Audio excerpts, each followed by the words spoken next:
Hi everyone, how's everyone doing here today? Thank you for watching. And today what I wanted to talk about briefly was detransitioning. It's a follow-up to a previous video I did based on an article I saw.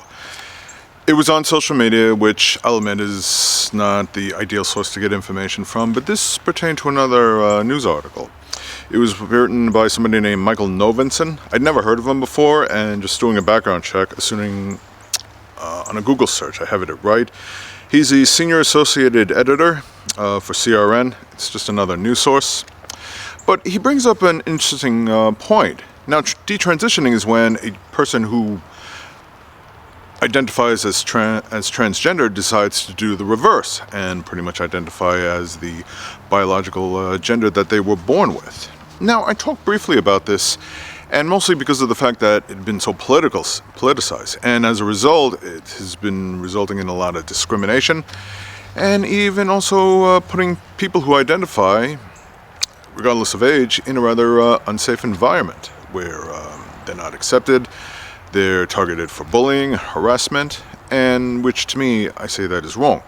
And mostly it's by members of the right. You know, some of the more prominent people are people like DeSantis, Marjorie Taylor Greene, claiming it's about the children when in reality it's just more of a distraction, what I'll get into.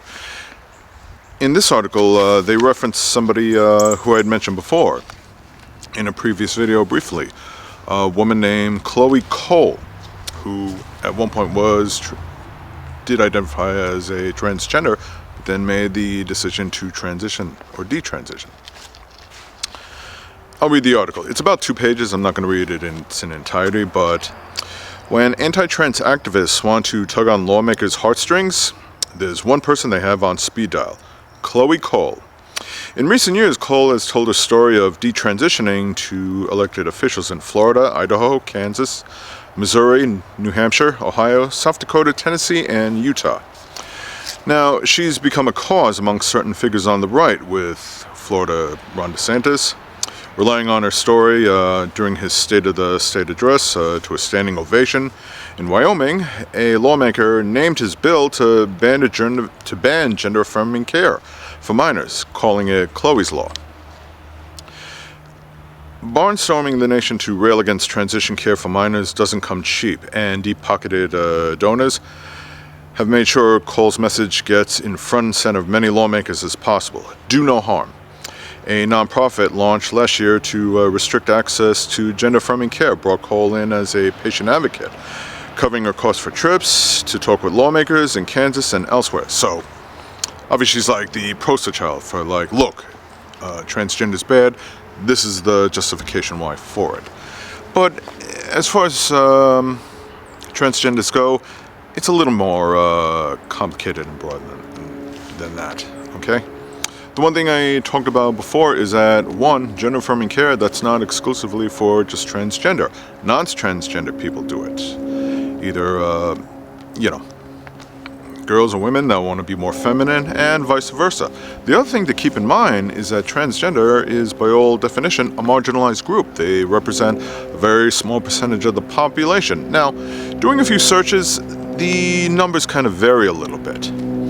One search sources indicate that it's approximately 0.6% of the population, which, if you do the math, is roughly 1.4 million, while other sources give it a range about between 0.5% to 1.6%. It's still a small amount, okay? They're not as widespread as you think.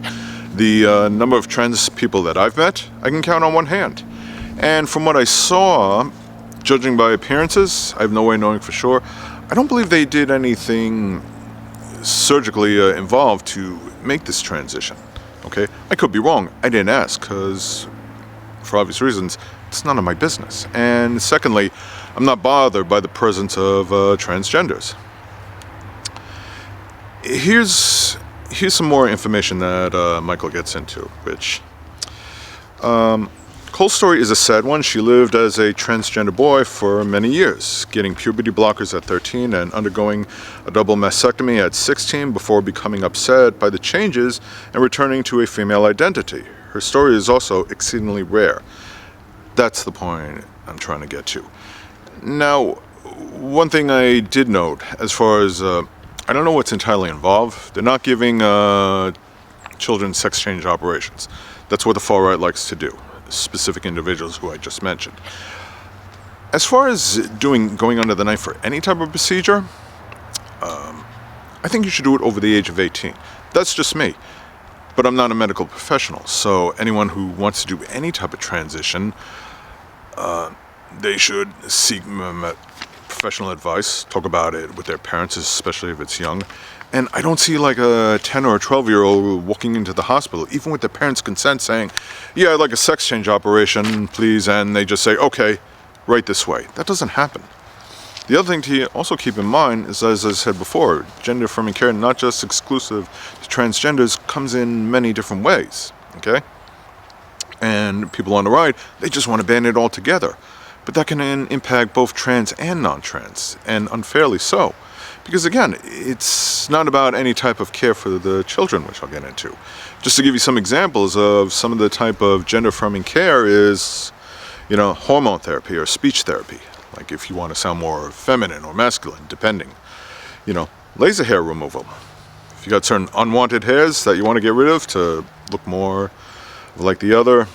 Breast reduction or enlargement. Okay, there you're getting into a little more surgical. Some of it is just simple cross-dressing, which is fine. Or simple therapy where they're just talking. They're expressing their concerns and the therapist is trying to help them make their journey. Although, again, they're not doing anything surgical, okay?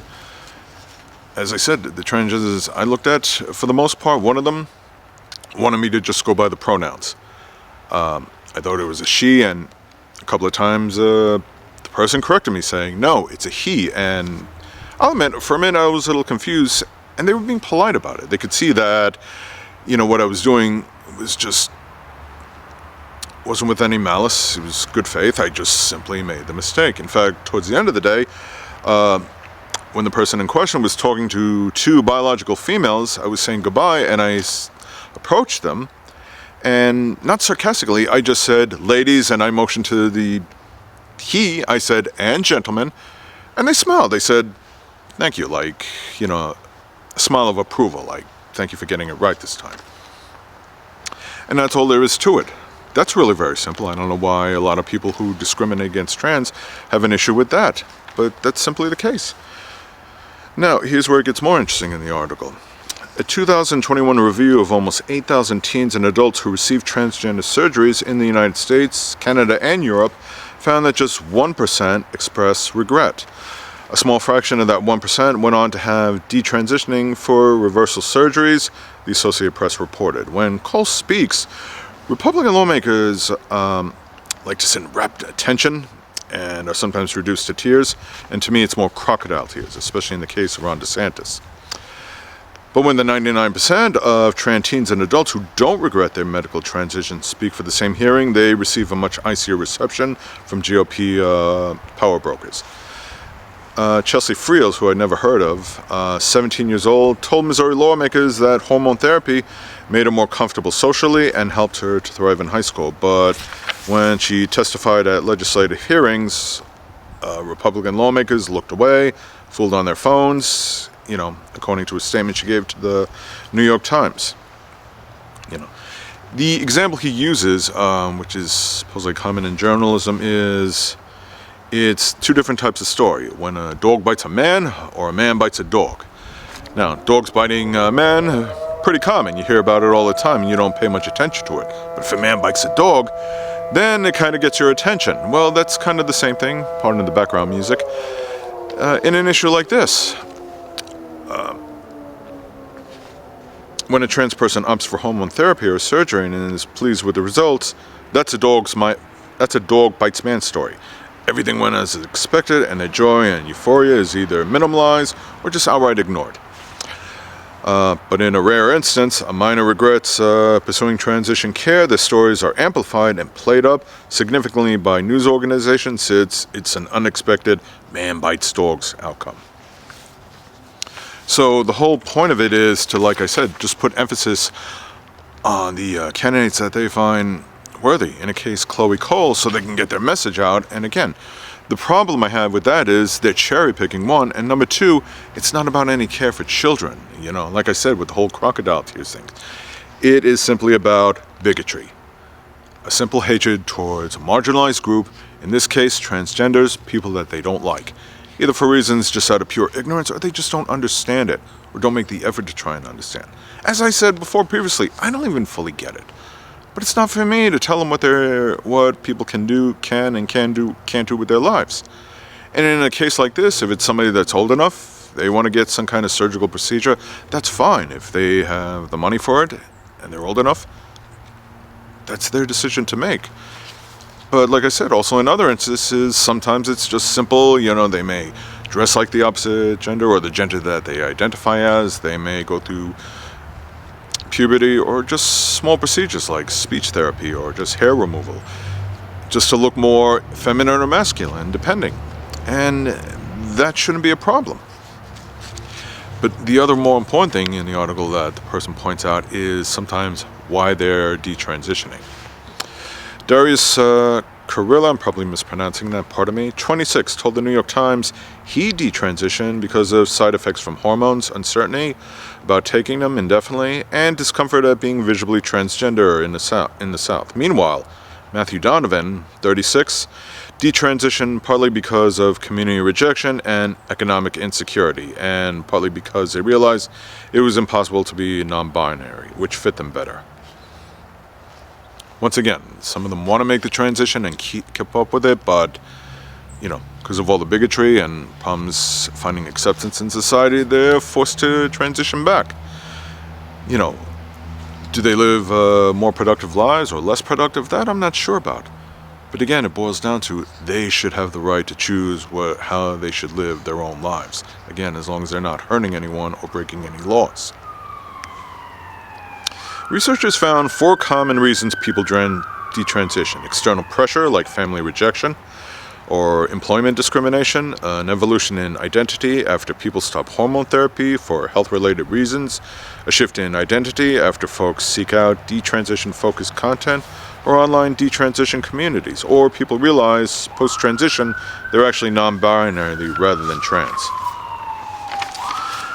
The bottom line is this: when you got people like Ron DeSantis, Marjorie Taylor Greene, calling this out, the one thing that they like to scream, gender mutilation, gender mutilation, gender mutilation. It's gaslighting, it's blowing a dog whistle, it's to throw red meat to their base and get them on board with their bigotry, okay? It's by no means any idea of trying to understand it or, try and find any type of middle ground, or just by all, let them live their lives. In other words, another shiny object to say, look, this and that, look what's going on. They're attacking the children. We're protecting the children. And as I pointed out in the past, not to get off topic, but when you have school shootings, what do? Thoughts and prayers with little or no action. When you hear about pedophile priests, do you see them speaking out? No, of course not. Not these good Christian white nationalists. And the bottom line, the point that the article always makes, as unfortunate as what happened to Chloe Cole, should we ignore her story or not feel sympathetic? No, quite the opposite. I do sympathize with her with what happened. I wish that didn't happen. And we should read about her story and we should get a better understanding of it, because that's also something that's important to let people know who actually plan on, making that transition, becoming a transgender. Just let them be aware of some of the risks involved. Not so much, don't put so much emphasis on the cautionary tale, but just be like, you don't want to do something that might be really hard to reverse. Take it in stages. That's the approach I would do if I had a friend or a family member that was really considering the transition. Just say, don't listen to politicians, talk about it with your family. If you're going to do something extreme, make sure you're getting professional medical advice, and when in doubt, get a second opinion. And if they decide to really make that move and they're a proper age, well, then that person has my full support. I just find it really rich that a lot of people in America, especially on the right, like to scream, about all this thing about freedom and everything, and yet it's more like free for me, not for thee, or free, but some more free than others, where they're not really ready to respect or even try and understand just freedom of identity. It's really not that difficult. And to get a better understanding of it in good faith is actually the good thing. But to just lash out, attack it, or only focus on certain people like Chloe Cole just to benefit your cause, it's all just a lot of bigotry. And the worst part is, she may or may not be aware of it. I don't think Chloe Cole is really aware that, for the most part, people like DeSantis and these rich lobbyists that are bringing her to all these events to tell her story, for the most part, I don't think deep down they even care about her. Maybe some do, but for the most part, they're just using her. In the end, she's nothing more than a tool to them, just to spread their hatred. And that's where it gets wrong. So, anyway, thank you for watching. I really hope you understand.